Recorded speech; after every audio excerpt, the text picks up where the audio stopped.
Every bad camping decision I've ever made starts the same way. It's 11 p.m, it's Tuesday, I'm scrolling Amazon or watching some YouTuber swear by the latest gadget. And then you actually use it and it doesn't work as promised. It's too big, it's too heavy, it's too impractical. And you realize it was significantly less brilliant in real life than it looked on the screen. What's this doing here? Stay tuned to find out. So today we're going to do 10 camping things I'd never buy again to save you the money, the disappointment, and a genuinely embarrassing amount of trunk space. Let's go. Next up we have the Tipi tent, and don't these things look fantastic?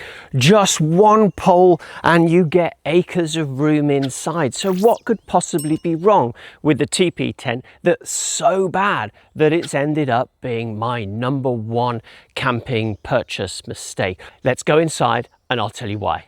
Nothing beats a tent you can stand up in, but here's the problem. You can stand up in almost none of this tent, and because of the design with this one single pole right in the way in the middle, and then these very steep sloping sides, that means there's very little actual usable room inside the tent. You're constantly bashing into the edge, and these tents are almost exclusively single wall, which means you're constantly touching the exterior and you're getting a big problem with condensation inside the tent. So as you can see, as soon as I add the cot bed in here, this tent becomes very small. And if I was using this as intended as a hot tent, then I can tell you this tent, even though it has a very large footprint, is only going to take one person in here by the time you've got a bed in here as well. This tent is marketed as a 4 to 6 person tent. I can tell you now it's not going to be possible to get 6 people into this tent because of those very steep slope sides. So my verdict on the Tipi tent is simple. These things offer an impractical amount of interior space. The slope of the sides is just too steep to be usable. Next up, we've got cheap sleeping bags, and there are thousands upon thousands of these available for sale on Amazon. These things are very thin. They'll market themselves as being light, and they're light because they're thin, so that's the way that you can tell what you're going to get. And they are not suitable for anything other than indoor camping. Maybe if you've gone to somebody else's house and your kids are sleeping on the floor, then these are going to do you fine. If you are outside, these things are not suitable at all. Why have I kept them? Because if I'm camping here in the cold and I've got people that aren't in down sleeping bags, I'll give them 1 or 2 of these to add as extra blankets on top. That is pretty much all they're good for. A little extra bit of insulation to keep you warm. So my verdict on the cheap sleeping bag: save your money, save up, get something that's better. There are a couple of ways you can do that. Now your ideal, your gold standard, that's a down sleeping bag, and that's going to keep you warm throughout the year. But if those are too expensive, get a thick synthetic insulation sleeping bag. What's wrong with this, I hear you ask? Well, I'll tell you. Next up, we have the completely inexplicable double hammock. I'll get in for a lie down and let's see what happens. There is so much loose material, I completely disappear and I lose all sense of the outside world. What is this for?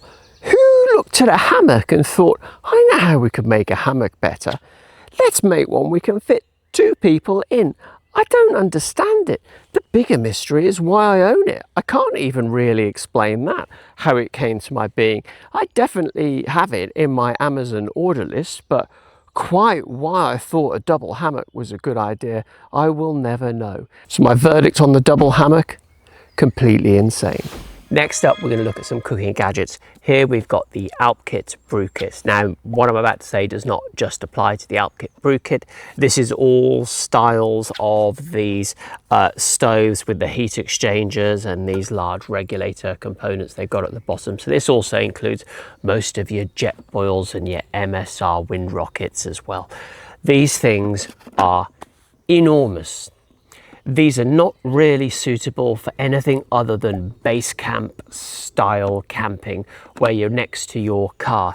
So I've taken off the gas here and I thought I'd compare this with the actual cook set that I use. This is small enough to fit inside of this, and inside here I have gas, I've got washing up liquid, I've got all manner of little components, I've got a spoon in here, and if I get a problem I can even hang this pot over a fire and I can cook directly over the fire. In fact, if you look inside, I've even got a cup that sits directly on the top. This is a much better setup than this arrangement. The only thing that this is missing is wind protection. So I definitely wouldn't recommend taking one of these for anything other than a base camp situation.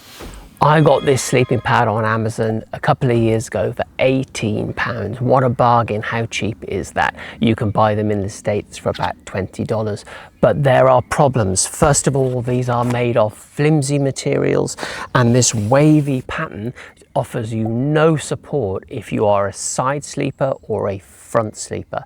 They're kind of okay if you're a back sleeper. Next, we have these self-inflating sleeping pads. The reality is these things never self-inflate. You still have to blow them up yourself. And last, when it comes to sleeping pads, we have these flock style sleeping pads. These things are terrible. They puncture easily and they take an age to inflate, which is why I've not bothered to inflate this old one that I've got here. So my verdict on these cheap sleeping pads: they are not worth the money, and you are just going to end up throwing them away and buying another one. So look at this perfectly good backpacking tent. What on earth could possibly be wrong with it? Well, inside lurks the problem. Let's open it up and let's have a look. As you can see, this tent has enough room for my boots in the vestibule, and I have to have my backpack, if I'm camping with it, literally inside the tent with me. If you've got either of the doors open, then the rain is going to come straight into the tent. Can you imagine trying to cook in here in the rain? It is impossible and unsafe to do it, so much so I'm not even going to attempt to show you. So this is a tent that is more likely to be considered a survival shelter, something you can just get out of the inclement weather from. You certainly couldn't function in here. These tents with no vestibules, no thank you, not again. Next up for cooking, we have the Kelly Kettle. For anyone not familiar with how these work, you light a small fire in this component here, you pop this over the top, it has a chimney effect, and through here you top up with water, and it will boil water by heating up the interior of this kettle very, very quickly.